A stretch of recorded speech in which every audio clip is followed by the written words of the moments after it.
Hi, I'm Steve with the Prospector here on campus, and you may recognize me from our last section of interview with the trustee Juan Cervantes here, going over just a general introduction of him. Here we're going to discuss Measure J in a general fashion and get you kind of acquainted with it in order to proceed or go with a follow-up series.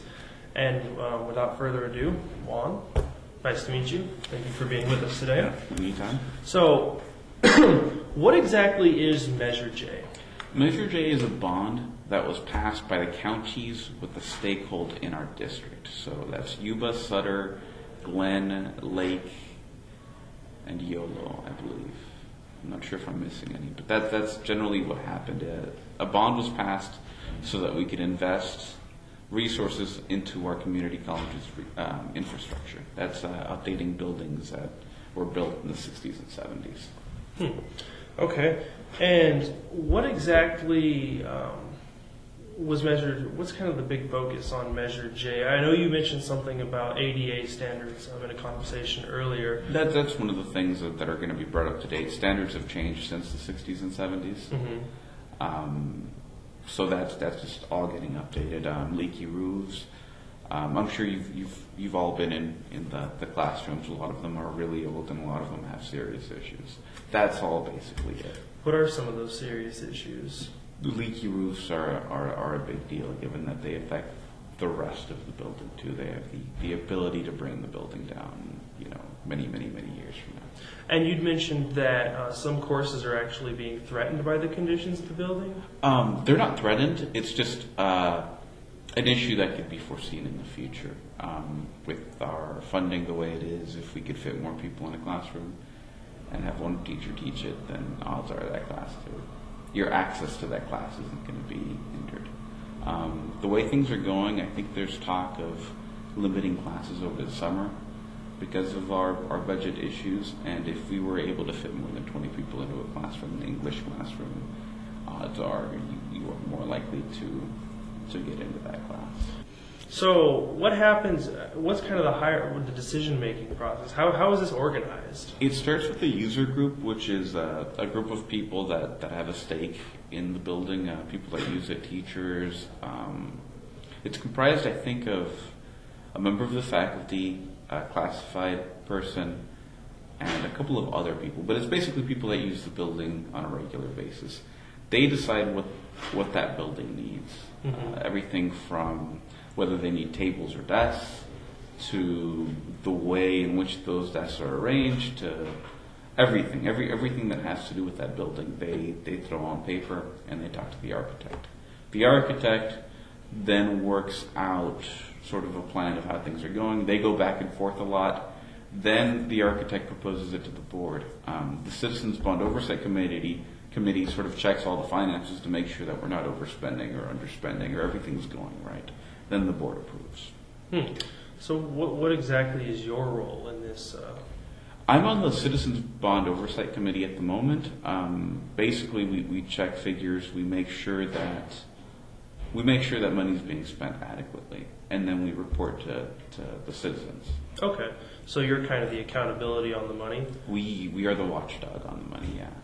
So what happens if unforeseen changes happen on you said that there were little user groups that are part of this process.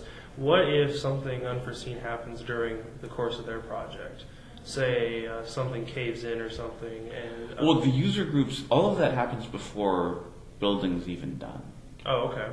Yeah, that all happens way before any kind of physical thing happens. They figure things out far in advance, and then it moves on to a construction phase and whatnot. So there's no real concern about money being run out or whatever? There isn't really. An issue that happened with the Woodland campus a lot was change orders, which is somebody down the line thinking that something needs to be changed about the original plan. And the board's really good about not approving change orders if they get a little out of hand. Some of the things that Measure J encompasses, I'm sure a lot of people have heard about the gymnasium being remodeled, or the art theater. They're about to close that down soon, and some talks about parking have been flung around. Those are all parts of Measure J, right? The whole the whole campus is gonna see a lot of change. Parking is going to be addressed. It's in the process of being addressed. The way it's going to be done is it's going to be expanded around the gymnasium. So when the gymnasium changes, it's going to change the dynamic of the campus in terms of where the center of the campus is. The gymnasium is no longer going to be way at the end. It's going to be a part of the center because parking is going to surround it. Yeah. And that'll change the way people flow in and out of the campus too. Exactly. That's all being worked out. Some of those details are set in stone. Since nothing's been built, since things are still at the user group architect phase of things, they're still hashing that all out. But parking is going to be addressed. Now, as a result of Measure J and the projects that go on with it, will students see any new programs or anything that come about as or because of the new facilities, or is it mostly just to preserve old programs that need more up-to-date facilities? It's not so much about the programs as much as the facilities. Programs that's a matter of the academic senate and other entities. That's a whole other big issue. Okay. So maybe. So maybe the new facilities might be able to. Exactly. It might be able to accommodate newer things. Probably. Maybe. I don't know. Okay, cool. Well, for more information on Measure J, there is going to be an accompanying article, and we'll have a little bit more information. But like I mentioned earlier, we are going to be doing a series on Measure J with the interview to the trustee with the trustee program. And that'll focus on more specific issues such as the art department or the gymnasium for people that are more interested in that. So go ahead and tune in for those. It'll be chock full of a lot of useful information that will be pertinent to what programs you or classes you attend and that you participate in. So thank you for watching again from the Prospector, and thank you for being with us, Juan. Appreciate it very much. As always, you were informative.